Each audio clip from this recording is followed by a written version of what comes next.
Hey everybody, Patty Ann here. This is take 3 of this part of the video because the other 2 got deleted somehow. I don't know. Anyway, this is what we're going to make today. This is one that I actually put on the back of my t-shirt because I don't have a toddler t-shirt to do it on right now. It is my birthday next month, but I'm not sure I'm going to wear this. That's why I put it on the back of my shirt so it can be inside of something else. And I didn't put my age here because I thought that'd be kind of creepy. So anyway, this is basically what we're going to make. So look over here to my computer, and this is where you get the file. It is an affiliate link of mine. It's a free file, so please use the link below and get your freebie. What you'll do is just come here. Isn't that cute? And you'll go to download file now. So once I click on that, notice what's going to happen over here in the left-hand corner. I'm using Chrome today. I usually use Firefox, but I'm using Chrome today. And it asks if we'd like to view the Mega CraftBundle. I'm not going to do that right now, but I suggest that you do check that out because it's really cool. But for right now, for this tutorial, I'm going to close it. And down here you'll notice it says Design Bundles, and it's a zip file. So I'm going to double click on it to open it. And here it is. And notice it says Extract All up here, so I'm going to do that. Oops, you just single click. And then it says to select a destination. I always just leave it the way it is, and I say extract. So here are all the files, and that's all I have to do. So I can X this out, and X this out, and X this out. And then we can go to Cricut Design Space. So I'm going to do a new project. So I'm going to go to Upload, Upload an Image, Browse, and then I'm going to find the folder into which those things were extracted. And mine just opened up to that folder. Now remember, to do this, we want to use the SVG file. So I'll click on that. And then I'll click Open. Now the SVG file is going to come in perfect. It's going to be ready to go.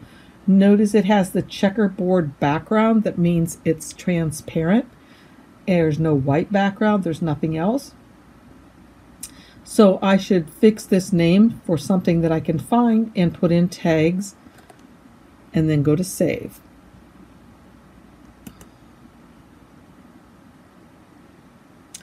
Okay, here's the image here now. I will click on it to highlight it. Notice how a green box gets put around it.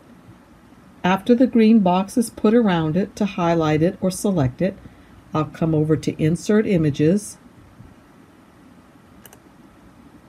And it's going to come in a little larger than what I want it to be. Okay, so how do I know how big I want it to be? Well, this is what I did at first. At first, what I did was I went up here to Templates, and I chose a t-shirt. Classic t-shirt. Okay, and it says templates are for reference only and will not be saved with your project. That's fine. So what I'm going to do with this template, and make sure I have it checked first, is I'm going to come up here for the type, and I'm going to change it to toddler. And then it allows me to choose what size I want as well. And I'm going to choose 4T. Now, this is where I think y'all need to be careful, as do I, because I want you to see something. Let me move this out of the way. And let me make this larger to see it. Let's see. Now, I want you to look at this shirt. Notice that each one of these is an inch, right? So that's 1 inch, 2 inches, 3, 4, 5, 6 inches wide across from the sleeve to the other edge of the sleeve. So if I made an image to go in here to fit there, let's look at this for a minute.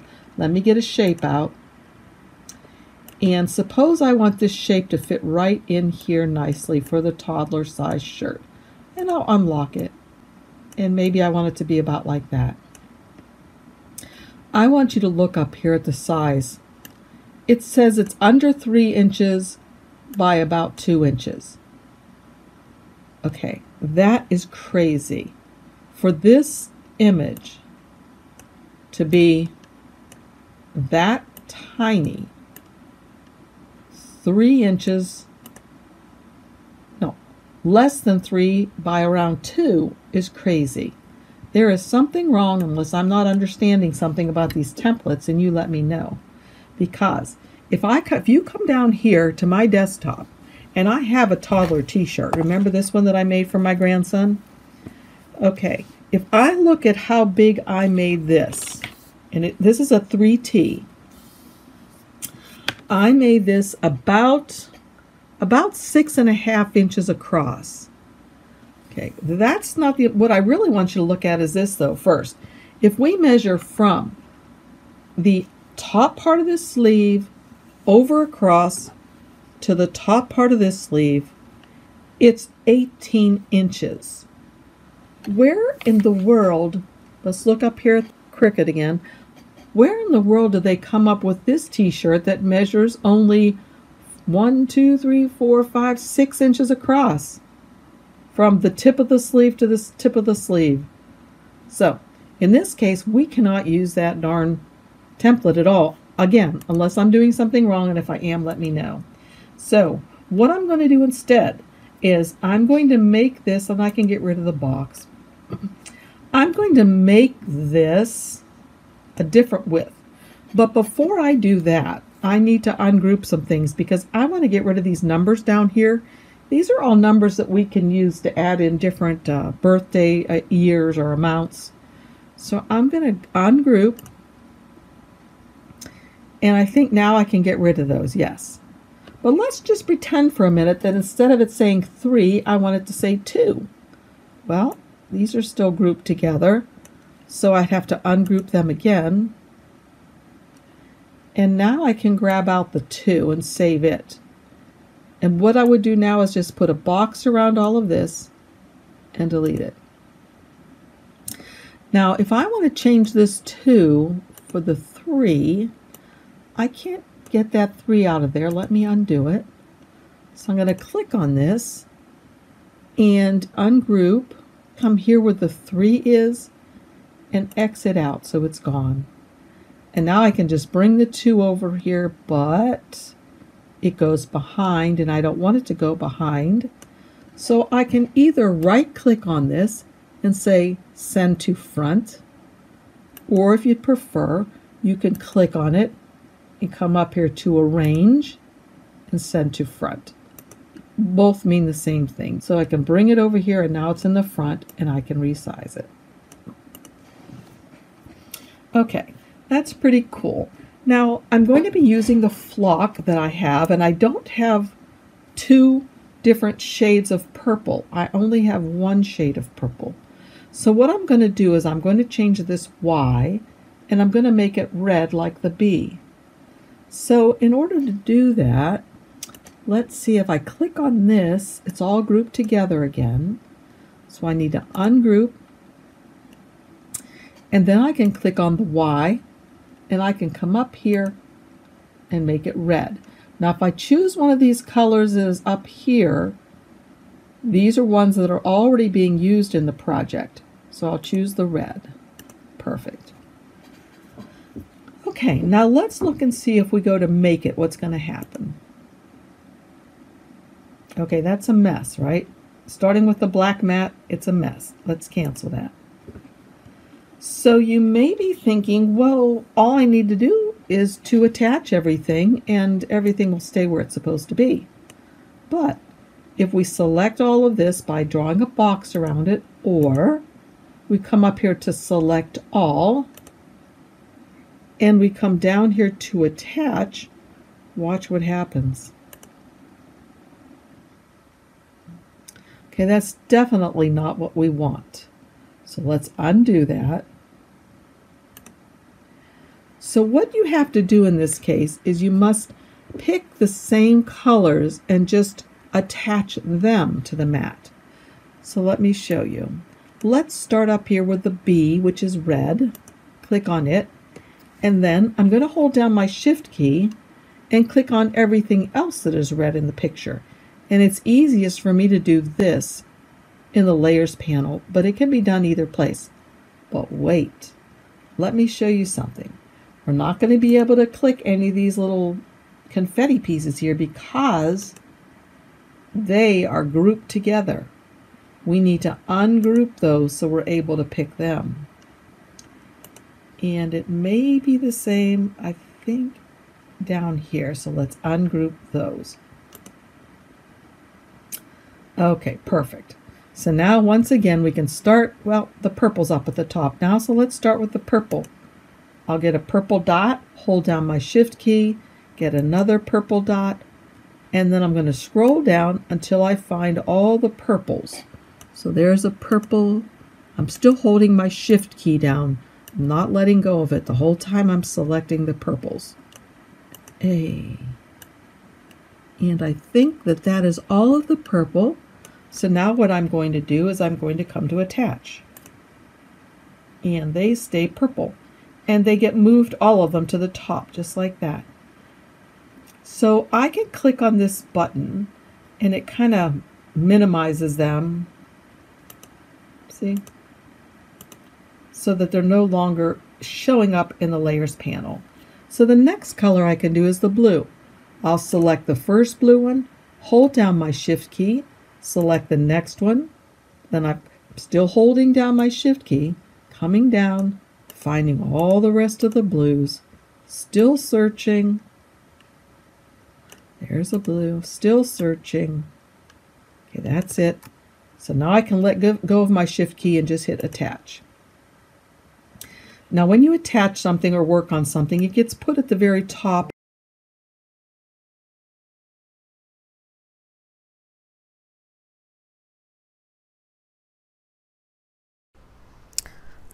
Okay, so I'm ready to go cut out all of my vinyls. Actually, I've cut them out of squares.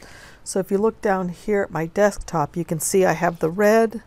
Each one of these is cut out to about the size that I need. Okay, and then if I go to make it up here on my screen, the first color that I'm going to do is the black. So remember now when I'm putting this black on my mat that I need to make sure I put it shiny side down because this is heat transfer vinyl.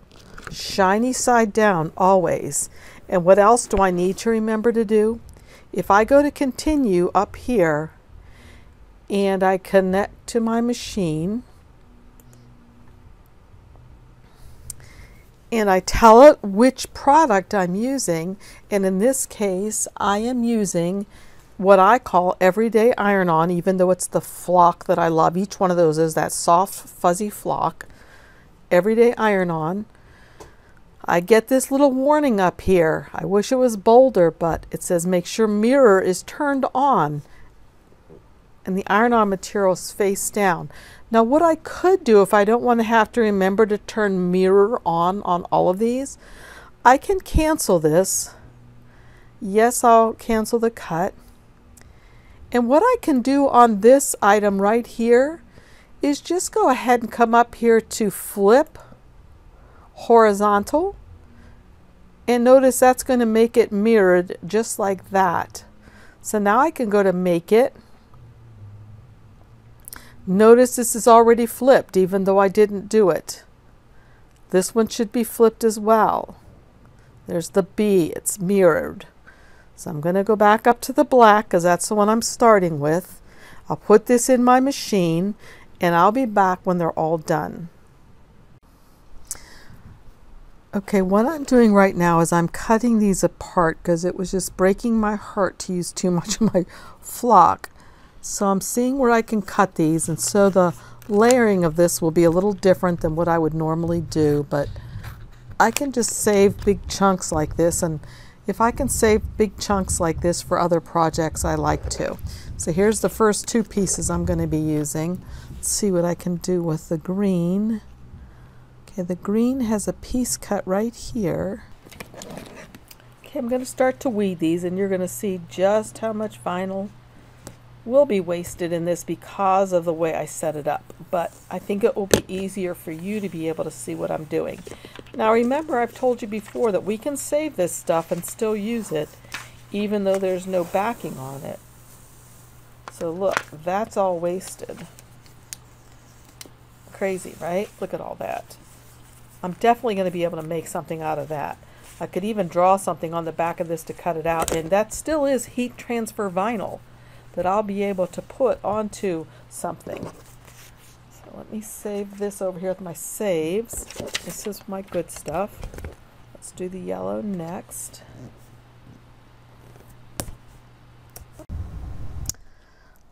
Okay, I have my shirt here, and this happens to be a shirt of mine.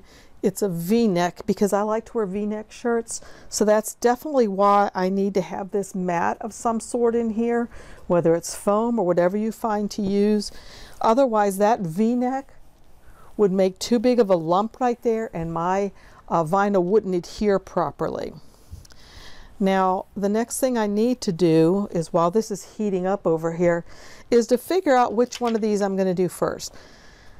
Now, since this is going to be for me, I decided to take the number 3 off, obviously. If I had the number 3 on there and I put the yellow on top of the black, it would hide the number 3, and that's really not the way it's supposed to be. You're supposed to put the yellow down first, and then the black is an outline for the balloon, like that. So I'm just going to kind of look at it and see, make sure I get things the way I like them. It's my birth, TH. So the H. Let's see. Okay, my machine just beeped to let me know it's ready. But before I'm ready, I guess I'll get a piece of parchment paper out because my Teflon sheet's way over there. Remember, this is the stuff that I like to get from the dollar store. Okay. So I'm just going to take these off and start with the yellow, because I think that was a nice setting where I had it. I have my heat press, my EasyPress, set to 320 for 30 seconds.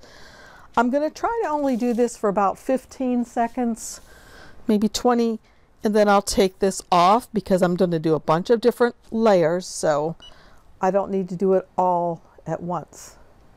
The bad thing, well, not really bad, but the only thing about using flock is that in between each of these I will have to let it cool before I can peel off the last layer.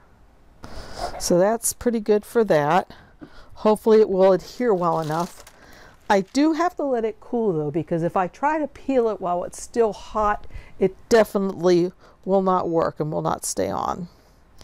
So it's got to get cool.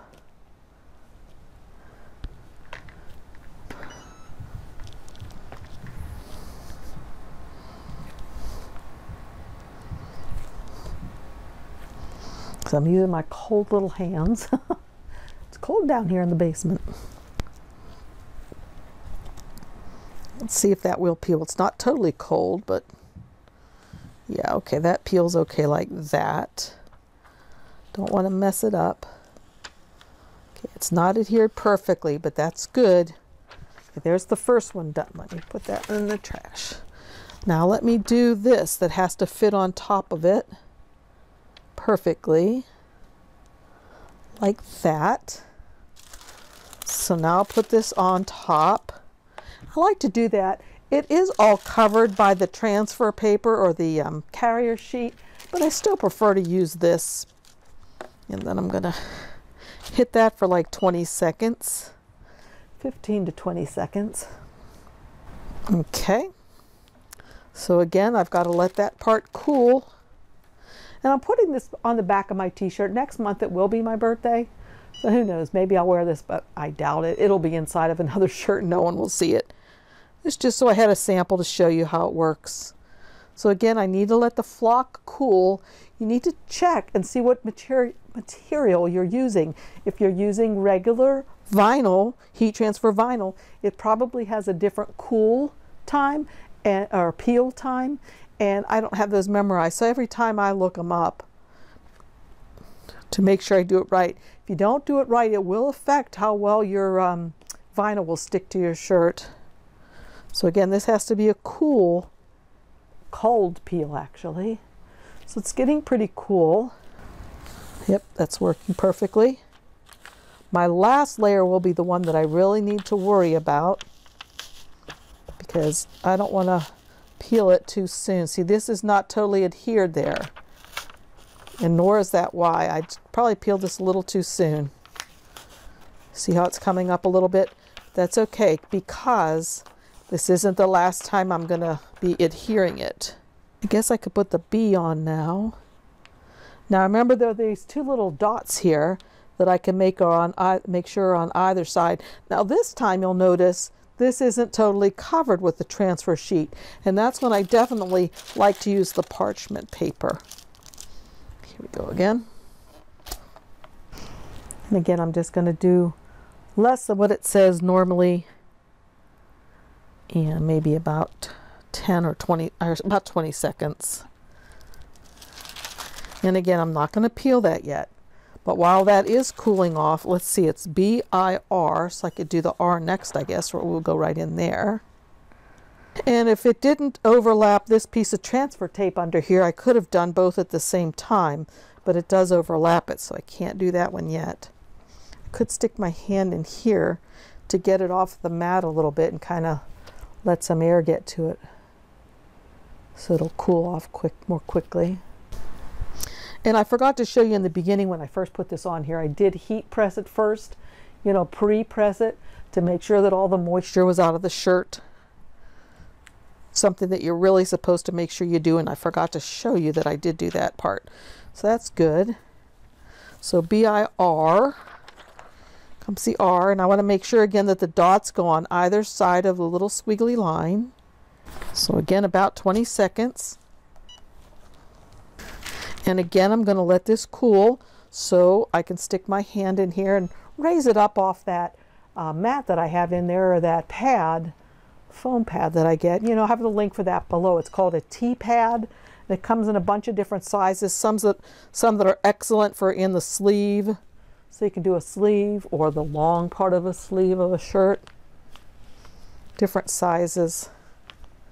And I really like using them. And I really think it's necessary to use something. Maybe you can just use a piece of a rolled up something or other, a towel or something like that. Okay, I think that may be cool enough to peel, so let me test it. Yes. Very carefully. It's my Burr, B-I-R-T, need the H. And again, I know how to line it up because of these two little dots that go on either side of the squiggly line. There we go. Perfect. This is cute.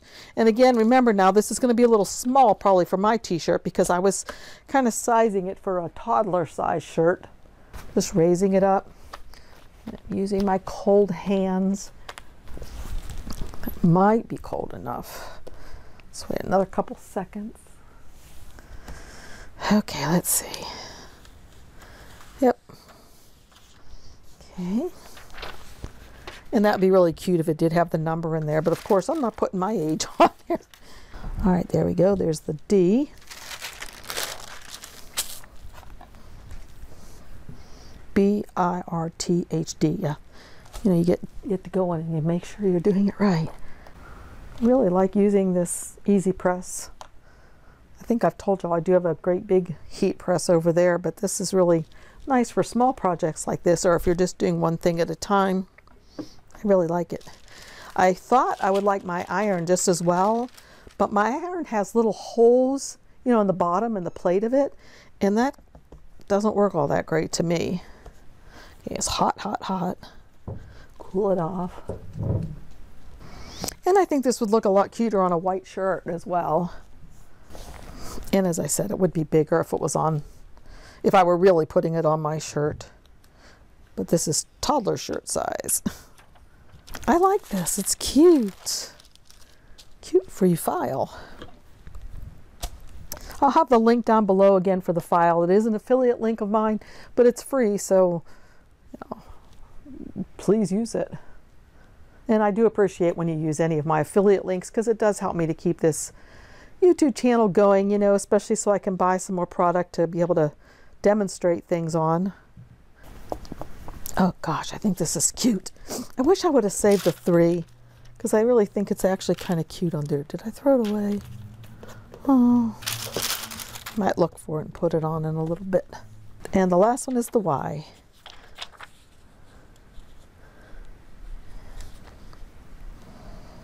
And now this time I'm going to do it for the full 30 seconds, because it's my last thing, and I'm going to give it some good pressure.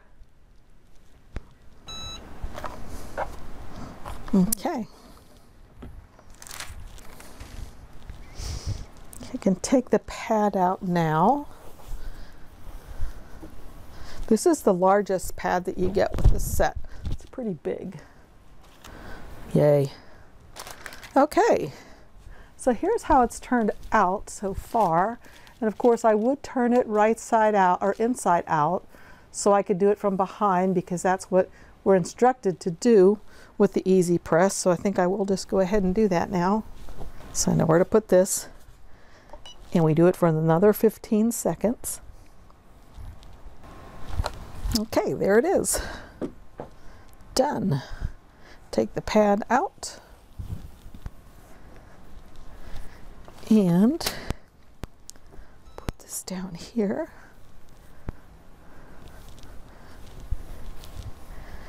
And see if I can zoom in a little bit. Okay, I think that turned out really cute. And it would be cute if there was a little number in here, and maybe in a white shirt on the child's. And of course, if I were making it for an adult as for fun, a joke, I would make it larger. Thank you very much for joining me. If you like my videos, please give me a thumbs up and subscribe and hit that little bell, because then you're notified when I have a video come live. Please comment, give me questions, share it, and check out my affiliate links down below. I appreciate it when you use them. So see you again soon. Bye-bye.